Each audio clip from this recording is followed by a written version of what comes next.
এটা কি ছিল রে বাবা? আমি কি আমি কি ভুল দেখলাম?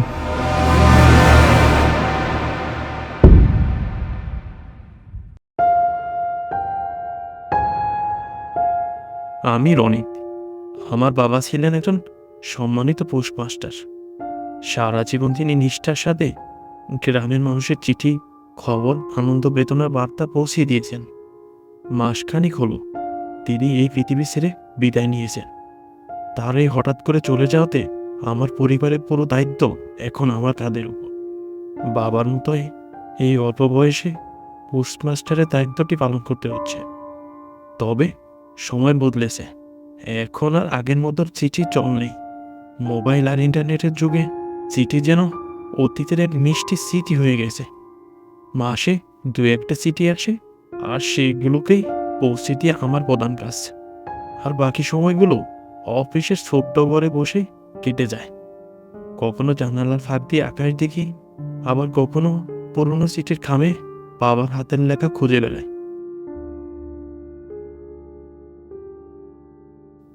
আরে, এই চিঠিটা আবার কোথা থেকে এলো?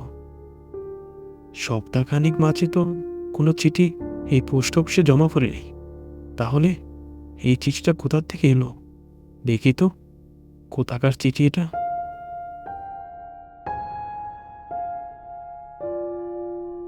মায়াদেবী, বগনপুর গ্রাম। সবে মাত্র এ পেশায় জড়িয়েছি। গ্রামগুলোই শুধু চেনা আছে, কিন্তু গ্রামের ভিতরে কোনটা যে কার ঠিকানা সেটা কি আমি জানি? যাই হোক, কি আর করার, যাই বগনপুর গ্রামে গিয়ে লোককে জিজ্ঞেস করে মায়াদেবীর ঠিকানাটা খুঁজে বের করব। রনিত বাবার মতো একদম সহজ সরল একটি ছেলে। এখন সন্ধ্যা পেরিয়ে রাত গনিয়ে এসেছে, আর রনিত সেটা চিন্তা না করে চিঠিটি ব্যাগে নিয়ে সোজা বেরিয়ে পড়ল মায়াদেবীর বাড়ির উদ্দেশ্যে। গ্রামে সন্ধ্যার পর কিরকম যেন নিস্তব্ধ হয়ে যায়। চারিপাশে কোনো লোক নেই। বনের ভিতর দিয়ে হাসছে রনিত। দুপাশে ভেসে আসছে ঝিঝি পোকার ভয়ঙ্কর আওয়াজ, আর দূর থেকে কিরকম অদ্ভুতভাবে ডেকে যাচ্ছে কুকুর আর শিয়াল। তাতে এই নির্জন পরিবেশটা আরো ভয়ঙ্কর থমথমে হয়ে উঠেছে। রনিত হঠাৎই দাঁড়িয়ে গেল। রনিতের মনে হলো সামনে ওই গাছটার পাশে কোনো এক মহিলা দাঁড়িয়ে আছে। রনিত এবার ভীষণ ভয় পেতে শুরু করল। টর্চ লাইটের আলোটি গাছের দিকে তাক করাতেই মহিলাটি কোথাও যেন বিলীন হয়ে গেল। রনিত এবার মনে মনে ভাবল, এটা কি ছিল রে বাবা? আমি কি আমি কি ভুল দেখলাম? না, সত্যি কোনো মহিলা ছিল। অল্প একটু রাস্তায় তো, যাই সামনে গিয়ে কাউকে জিজ্ঞেস করি মায়াদেবীর বাসাটা কোথায়।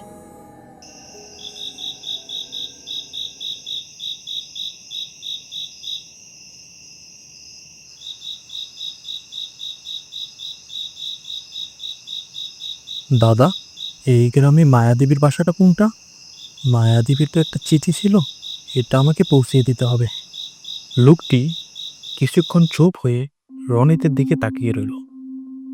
কিছুক্ষণ তাকিয়ে থেকে পরক্ষণে রনিতকে বলল, এই গ্রামে মায়াদেবী বলে তো একজনই আছে, আর সে গত বছরই তো মারা গেছে। আমি যতটুকু জানি ওই বাড়িতে এখন আর কেউ থাকে না। আপনি এই খালি বাড়িতে কাকে চিঠি দিতে যাবেন শুনি? এত দূরে যখন কষ্ট করে নিয়ে এসেছি, আপনি আমাকে বলে দেন মায়াদেবীর বাসা কোনটা। দেখি বাসায় আমি কাউকে পাই কিনা, পেলে চিঠিটা দিয়েই চলে আসব। আচ্ছা ঠিক আছে, যেহেতু আপনি চিঠি নিয়ে এসেছেন, তাহলে বাড়িতে একবার ঘুরে দেখে আসুন কাউকে চিঠিটা পৌঁছে দিতে পারেন কিনা। তবে হ্যাঁ, একটা কথা মনে রাখবেন, ওই বাড়িতে মায়াদেবীর আত্মাটা প্রায় প্রায় নাকি ঘুরে বেড়ায়। সে আত্মা গ্রামের মানুষ দেখে ভয় পায়। এবার রনিত বাসার ঠিকানাটা জেনে সামনের দিকে এগোতে শুরু করলো।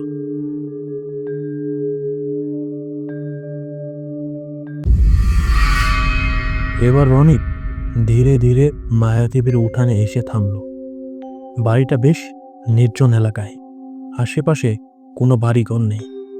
রনিত এই নির্জন এলাকায় নিজেকে বেশ একাকিত্ব বোধ করল। পরক্ষণে রনিত ডেকে উঠল, বাসায় কেউ আছেন? আপনাদের একটা চিঠি ছিল মায়াদেবীর নামে, একটু কষ্ট করে চিঠিটাকেও নিয়ে যান। এবার রনিতের ডাক শুনে কেউ সামনে এলো না, তাই রনিত আবার পুনরায় ডাকতে শুরু করলো, বাসায় কেউ আছেন? মায়াদেবীর একটা চিঠি ছিল, একটু জলদি করে এসে নিয়ে যান। হঠাৎই রনিতের পিছনে একজন মহিলা এসে দাঁড়িয়ে বলল, দাও, চিঠিটা আমাকে দাও। এবার রনি পিছনে ঘুরে তাকালো আর দেখলো একজন মহিলা তার কাছে চিঠি চাচ্ছে। রনিত এবার মনে মনে ভাবলো, এই মহিলাটিকে তো কিছুক্ষণ আগে গাছের আড়ালে দেখেছিল সে। মহিলাটির চোখগুলো কিরকম যেন অদ্ভুত, চেহারাটা কোনো সাধারণ মানুষের মতো মনে হচ্ছে না, মনে হচ্ছে কোনো মৃত মানুষকে জোর করে দাঁড় করে রাখা হয়েছে।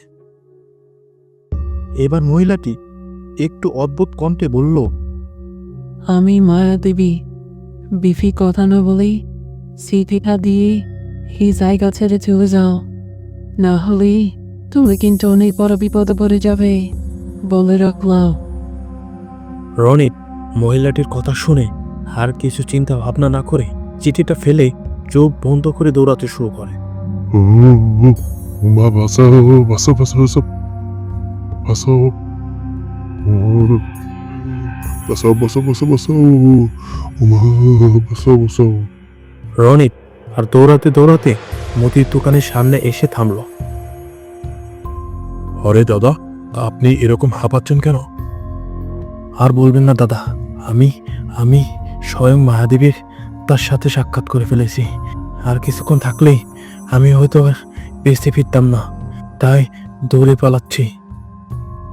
হ্যাঁ দাদা, আপনাকে তো আগেই বলেছিলাম ও বাসায় না যেতে। ও বাসায় মায়াদেবীর আত্মা ঘোরাফেরা করে, আর তা দেখে সবাই ভয় পায়। সে তো বুঝলাম, কিন্তু দাদা, মায়াদেবী মারা গেল কিভাবে? আর তার আত্মা মানুষকে ভয় দেখায় কেন? সে ঘটনা একটু আমাকে খোলাসা করে বলবেন? দাঁড়ান দাদা, আমি সব খুলে বলছি।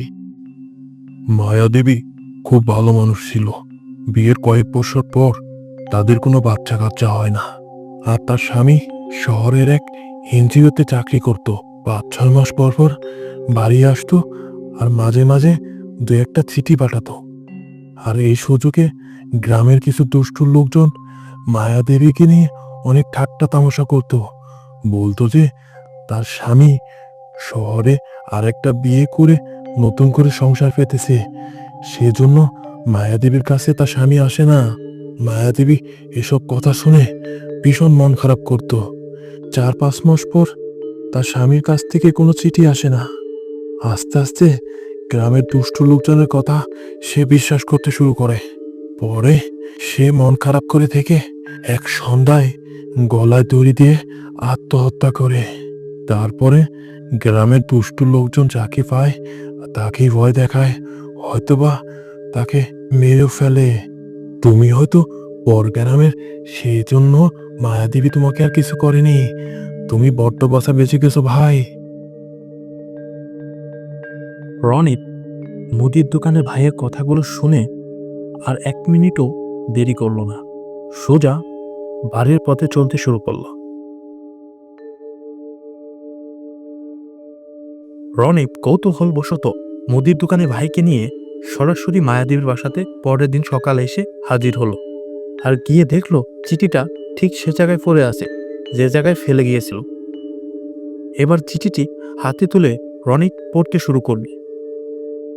ওগো আমার মায়ার রানী, কেমন আছো তুমি? বড্ড জানতে ইচ্ছে হচ্ছে আমি যে ভালো নেই। গত ছুটিতে বাড়ি ফেরার পথে আমি বড় একটি দুর্ঘটনার কবলে পড়ি, আর তাতে 6 মাস আমাকে হসপিটালে কাটাতে হয়। আমার দুটি পাও হারিয়ে ফেলি, সেজন্য তোমার আর কোনো খোঁজ নিতে পারিনি। এখন যে আর চলতেও পারি না। যদি পারো আমার এই ঠিকানায় এসে আমাকে নিয়ে যেও, তোমাকে যে বড্ড দেখতে ইচ্ছে করছে। ইতি তোমার অনিল। সত্যি এই চিঠিটা যদি সঠিক সময়ে এসে পৌঁছাতো তাহলে মায়াদেবী হয়তো এরকম ভুল সিদ্ধান্ত নিত না। এক বুক ঘৃণা জানাই ওইসব গ্রামবাসীদের যারা অসহায় মানুষদের পেলে হাসি ঠাট্টা করে মৃত্যুর দিকে ঠেলে দেয়।